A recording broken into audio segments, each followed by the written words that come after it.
Irmãos, a minha saudação na graça e na paz de Jesus a todos os vossos corações.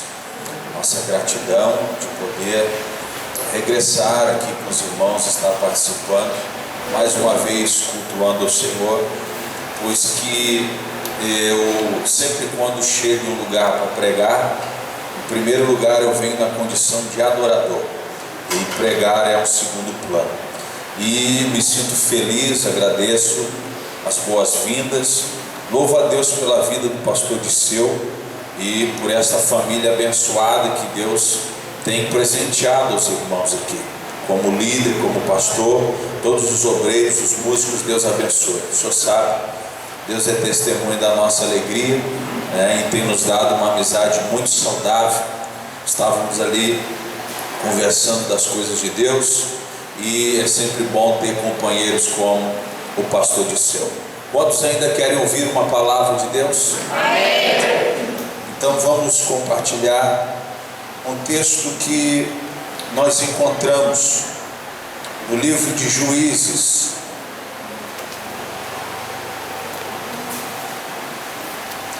livro dos Juízes,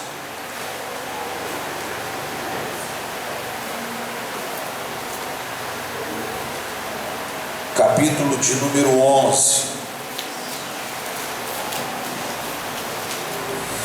os primeiros versículos. Livro dos Juízes, capítulo de número 11. Era então Jefté, o gileadita, valente e valoroso. Repita comigo: valente, valente e valoroso. Aí a Bíblia está colocando uma vírgula e dizendo porém, repita, porém, filho de uma prostituta. Pode dizer, está na Bíblia, o que está na Bíblia é inspirado, é verdadeiro. Porém, filho de uma prostituta. Tome o seu assento. Aqui está.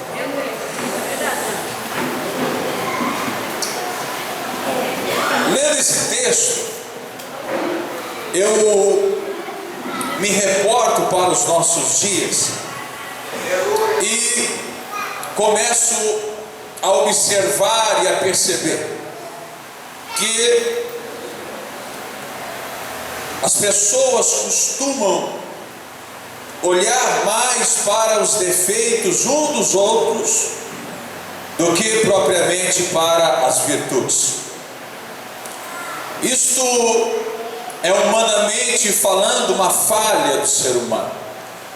E todas as vezes que eu vejo isso acontecendo, eu percebo que é necessário o reino de Deus ser entronizado mais em nossos corações.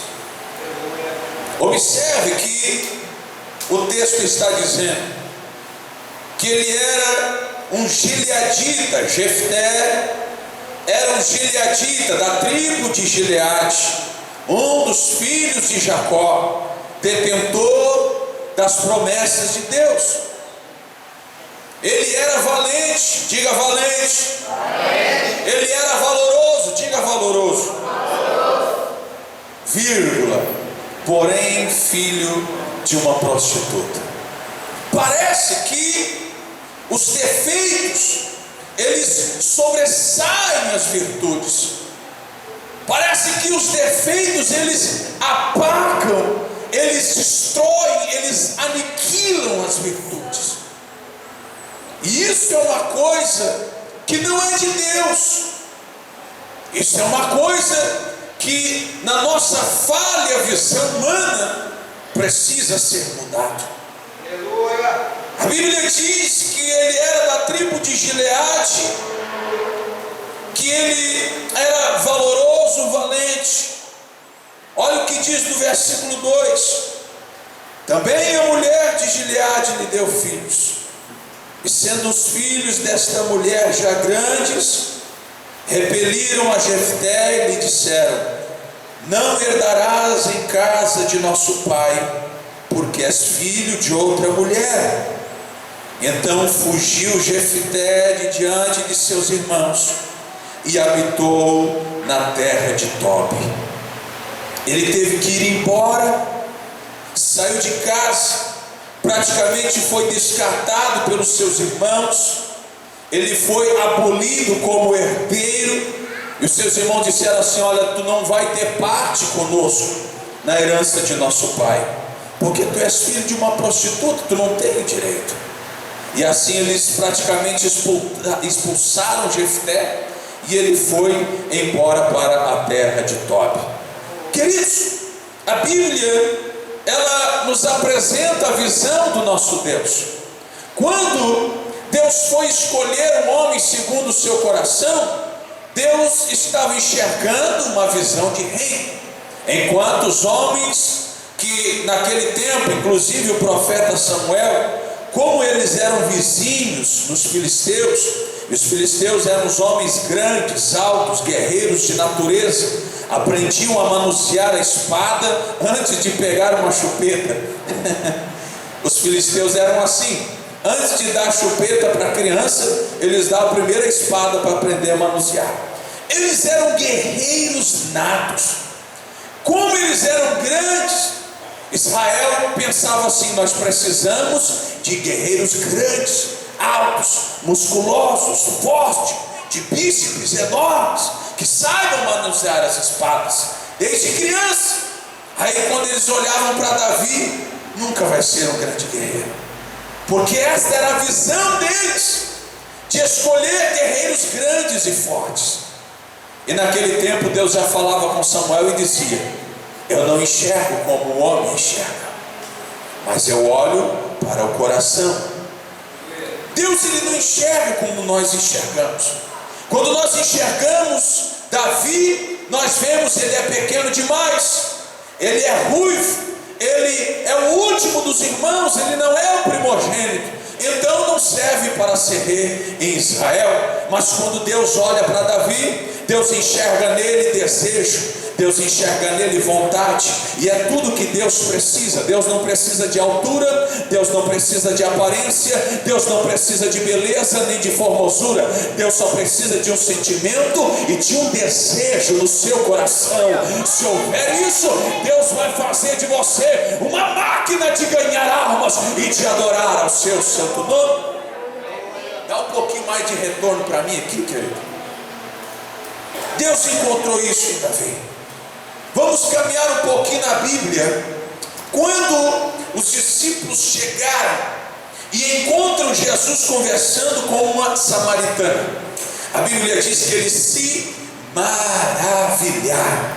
Mas não é esse negócio assim de: ah, que coisa linda, Jesus pregando para uma mulher, para uma samaritana. Não, eles se maravilharam porque ficaram espantados e escandalizados. Como quem diz assim: meu Deus, Jesus, um homem santo, conversando com uma mulher, e ainda por cima samaritana, e mais do que isso, uma mulher que já teve 5 maridos, uma prostituta. Eles ficaram olhando, e os defeitos daquela mulher, as falhas daquela mulher, não deixavam e não permitiam que eles enxergassem qualquer virtude na vida dela. Ao contrário disso, Jesus pregou para a mulher. Quando a mulher sai da presença de Jesus, maravilhada de ouvir aquelas palavras, ela vai para Samaria. Jesus não havia pregado ainda em Samaria, Jesus não havia estado ainda em Samaria. Mas quando esta mulher volta para Samaria, ela fala do nome de Jesus. E quando aquela mulher fala do nome de Jesus, mesmo tendo passado por 5 casamentos, mesmo tendo falado com um homem em plena luz do dia, está sendo como uma prostituta. Mas quando ela fala do nome de Jesus, as pessoas passam a acreditar nela. Quando ela volta para conversar com Jesus novamente, com ela veio uma grande multidão de samaritanos, e eles param para ouvir as palavras de Jesus. E quando eles ouvem Jesus falar, eles se reportam para a mulher samaritana e dizem: olha, mulher, já não é mais por aquilo que tu nos disseste que nós cremos, mas porque agora nós estamos vendo e estamos crendo. Este é um grande profeta da parte de Deus. A mesma mulher que um dia era prostituta na visão de muitos, no outro dia era uma grande missionária que estava proclamando a palavra de Deus. Deus vai te dar uma visão de reino e você vai passar a enxergar aquilo que Deus quer que você enxergue, as virtudes. Um dia era prostituta, no outro dia era a maior missionária, porque ela esteve pregando e desbravando Samaria, lugar que Jesus não havia pregado ainda. Todos olhavam para aquele miserável homem. A Bíblia diz que ele se alimentava de restos mortais. A Bíblia diz que ele dormia do lado das sepulturas, dos cadáveres, dos defuntos, ficava desenterrando aqueles restos mortais e comendo. Quando chamavam a polícia prendia ele. Não adiantava, ele arrebentava as prisões, as cadeias, os grilhões. Entregavam ele para o juiz da cidade. O juiz não sabia mais o que fazer. Não tem mais o que fazer com este rapaz. Eles não sabiam nem o nome dele, só chamavam ele de Gadareno. De repente, o nosso mestre Jesus deixa de lado uma multidão. Eram muitas pessoas. Eram mais de 5.000 pessoas. Na contagem dos judeus, os judeus contavam apenas os homens naquela época. Eles não costumavam contar as mulheres, as crianças e nem os velhinhos. Então, quando a Bíblia nos dá a contagem de 5.000 pessoas, nós podemos crer que eles estavam contando somente os homens de idade varonil. Isso significa dizer que poderia ter mais 10 ou 15.000 pessoas, porque não contaram as crianças e nem as mulheres. Então Jesus multiplica pão para todo aquele povo, dá comida para eles e dá a palavra para eles. Mas quando Jesus de repente ouve o clamor de uma alma, ele diz: prepare a embarcação, porque nós temos uma multidão maior do que essa para nós pregarmos. Quando eles atravessam o lago de Genezaré, ei, irmãos, e eles chegam lá do outro lado, ei, eles olham, cadê a multidão maior? Era apenas uma alma que estava há muitos anos sendo escravizadas pelo diabo, mas para Jesus era uma multidão que estava ali. Porque a visão de Jesus é diferente. Olha para alguém que está do seu lado e diga: a visão de Jesus é diferente.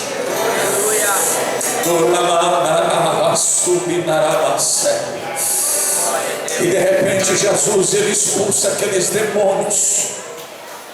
Os demônios vão embora. E aquele jovem, agora em sã juízo, ele começa a ouvir Jesus pregar. Ele começa com sede a ouvir. E de repente Jesus vai se retirando, porque chega a hora dele continuar a sua obra. E aquele jovem sedento, ele diz: mestre, eu preciso ir contigo. Eu quero ir contigo.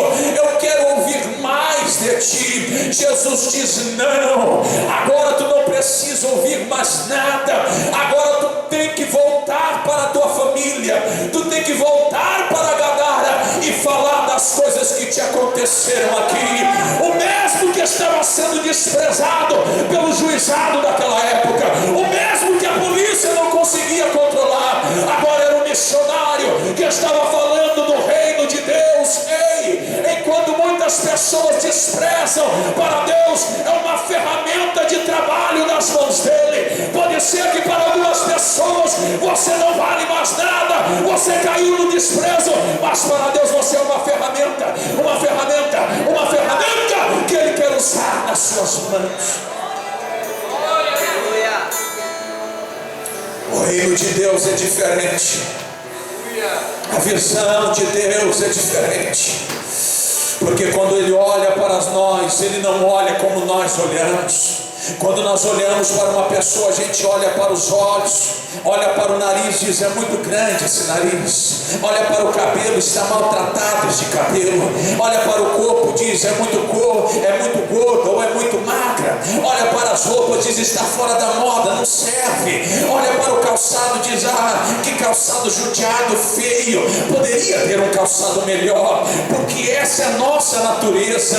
Mas quando Jesus olha para nós, ele está olhando para a sede no nosso coração de adorar a ele, de servir a ele, de buscar a ele. Quando ele olha para nós, ele está olhando o desejo de fazer alguma coisa pelo reino dele, ir em busca de almas, falar do amor dele. Ele está olhando isso na tua vida hoje. Quando olharam para Jefité, disseram: é valente, é valoroso, mas é filho de uma prostituta, não presta. Lá foi Jefté expulso de casa. Quando muitos pensavam que ele seria alguém, expulsaram ele de casa e disseram: não presta, não vai dar certo. Ele parecia que ia dar errado, mas deu certo. Eu venho trazer uma palavra de virada na tua vida. Quando você olhar com os teus olhos e pensar e imaginar, dizendo assim: ai meu Deus, de novo, não deu certo no ano de 2016 e não vai dar certo de novo. Eu estou pregando para alguém aqui que já passou por frustrações, que se decepcionou porque desejou ardentemente que acontecesse uma vitória, um sonho, isso não aconteceu, e você está com o teu coração traumatizado e com medo de tentar novamente. Ei, parece que vai dar errado, mas vai dar certo, porque o meu Deus não enxerga como nós enxergamos.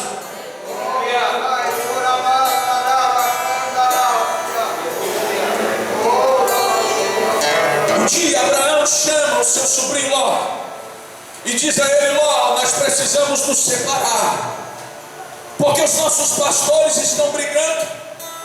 Então faz o seguinte, dá uma olhada aí e escolhe um lado, porque se fores para o sul eu vou para o norte, se fores para o leste eu vou para o oeste. Nós precisamos nos separar.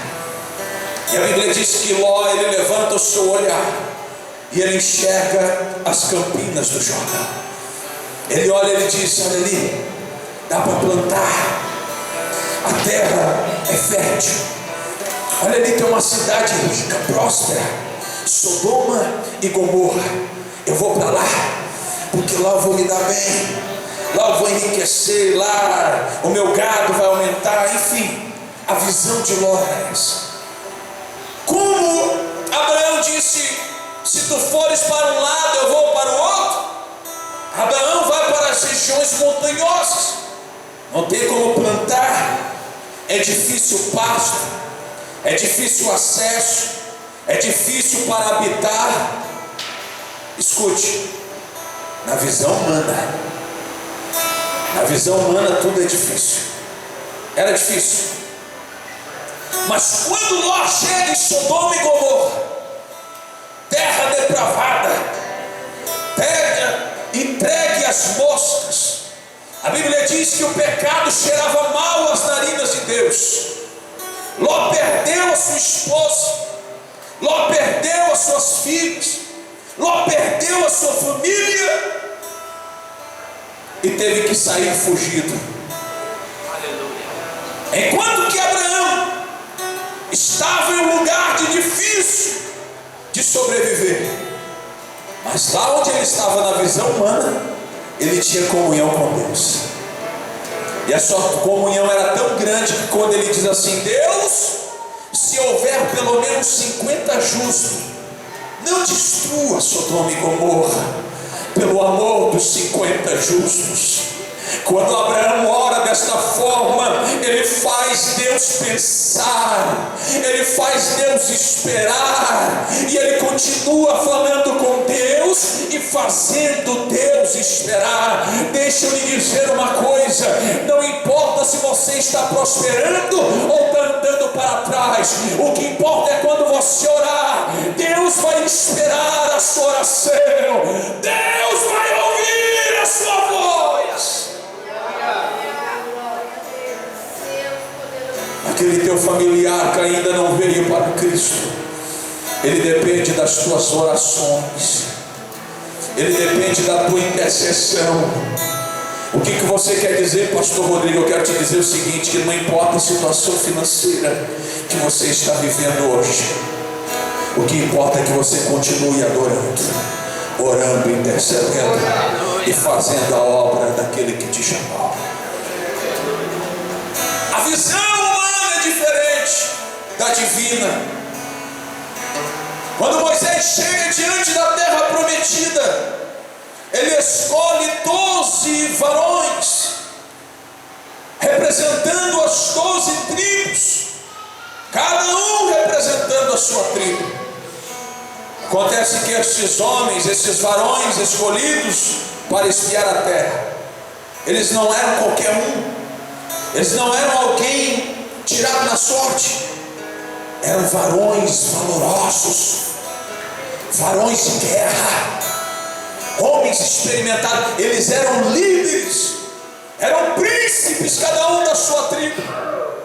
E Moisés chamou da tribo de Rúben, da tribo de Simeão, da tribo de Levi, da tribo de Judá, da tribo de Dan, da tribo de Gileade, da tribo de Naftali, cada um representando a sua tribo. Eles vão para a terra prometida, voltam, e quando eles voltam, 10 disseram assim: Moisés, a terra é boa, mana leite e mel, porém não poderemos entrar por causa dos filhos de Anak. São gigantes, são homens enormes, de mais de 2 metros de altura, experimentados na batalha, serão difíceis de ser vencidos.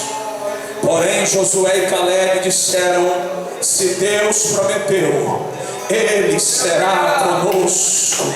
Se Deus nos prometeu, Ele será conosco. A visão da maioria não é a que prevalece. Por quê? Porque Deus não precisa da maioria. A Bíblia diz que Deus usou somente a vida de Sansão para matar mais de 1000 dos filisteus, porque Deus não precisa da maioria. A Bíblia diz: de 22.000 do exército de Deus, Ele diminuiu para 300. Deus não precisa da maioria, mas Ele precisa de uma minoria que seja cheio de vontade e de desejo de fazer a obra dele. A visão de Deus é diferente. Quando todo mundo estava olhando para Jefté e dizendo assim: este não serve, porque está amaldiçoado, vem do fruto do pecado, é filho de uma prostituta, nós não queremos ele. E ele vai para a terra de Tob. Diga assim: terra de Tob. Nem sabemos onde é, né? Mas tem um valor espiritual para nós. Sabe por quê? Porque a terra de Tob, para aqueles que não gostam da tua cara, para aqueles que não gostam do teu jeito, é a terra do desprezo. Terra de Tob é a terra do anonimato. Terra de Tob é a terra do chute no traseiro. Terra de Tob é a terra do abandono. Na visão daqueles que não gostam de ti, eles estão dizendo: olha lá, aquela macumba está funcionando e agora ele não vai se levantar mais. Olha lá, ele está se dando mal da vida porque pecou. Olha lá, nem Deus lembra dele mais. mais está esquecido. Ei, na visão deles, porque na visão de Deus, Deus está dizendo: ô meu filho, fica aqui na terra de Tob, porque na terra de Tob é a escola de Deus, na terra de Tob é a academia de Jeová. Quanto mais tempo ficar na terra de Tob, mais forte vai sair de lá, mais forte sairá de lá, com as forças se levantará. Só quem acredita nesta verdade, jogue a sua mão para o alto e comece a adorar, porque se você está na terra de Tob, vai chegar o tempo de sair daí, você vai sair mais forte.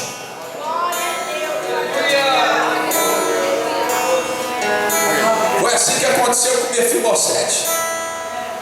Quem já não ouviu falar da história dele, a pregação dele, os cânticos, as músicas que cantam aí?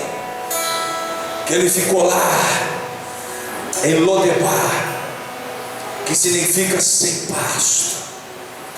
Mas chegou o tempo em que ele foi chamado pelo rei, e todos os dias ele sentava na mesa do rei. Lodebar significa sem pasto. Também tem uma simbologia espiritual. Olhe para mim, porque tem tempos na nossa vida que nós nos encontramos assim. Parece que estamos na terra de Tob, parece que estamos em Lodebar, parece que as coisas não estão acontecendo como nós queremos, como nós sonhamos e almejamos. Parece que estamos em Lodebar, não tem pasto, não tem nada que alimenta a nossa esperança. Mas esse é só um período de amadurecimento. Esse é só um período em que Deus está trabalhando na sua vida. A Bíblia diz no versículo 4 assim: aconteceu que depois de alguns dias, os filhos de Amon pelejaram contra Israel. Pois que os filhos de Amon pelejassem contra Israel, foram os anciões de Gileade buscar Jefité na terra de Tob, e disseram a Jefité: vem e sê-nos por cabeça, para que combatamos contra os filhos de Amon. Vem e sê-nos por cabeça, para que combatamos contra os filhos de Amon. E eu pergunto para você: mas não desprezaram a Jefité? Eles não disseram que ele era filho de uma prostituta? Eles não disseram também que ele era valoroso, mas não servia? Jefité não foi discriminado, não foi desprezado? Sim, porque é um tempo de trabalhar, é um tempo de se preparar, é um tempo onde Deus está nos moldando, é um tempo onde Deus está nos mostrando o caminho para nascer de novo dentro de uma visão de rei. Aleluia! Sabe por quê? Porque quando nós estamos bem, é difícil de enxergar. Ainda hoje eu conversava com uma pastora, e eu disse: pastora, Deus não é injusto, Deus é justo, e Deus não gosta de injustiça. Deus é justo e não gosta de injustiça. Tema terecalamassai. Deus tem um propósito para você. Ele tem. Eu estou pregando aqui tudo que o Espírito de Deus está me dando. Não preparei sermão nem nada. Na visão de muitas pessoas, pode olhar para você e dizer assim: não vai dar certo. Aí esses dias tem um menino, um obreiro meu lá na minha igreja, que ele veio congregar conosco. Não tinha igreja, estava desempregado, estava quase separando a esposa, pagava aluguel. Quando ele veio cultuar, se sentiu bem no nosso meio e disse: pastor, quero congregar com vocês. Eu disse: então amém, a partir de hoje tu faz parte da nossa família. Em uma semana, o Vinícius recebeu uma proposta de emprego. O casamento foi restaurado, e depois de mais uns 20 dias ele ganhou uma casa. Glória a Deus.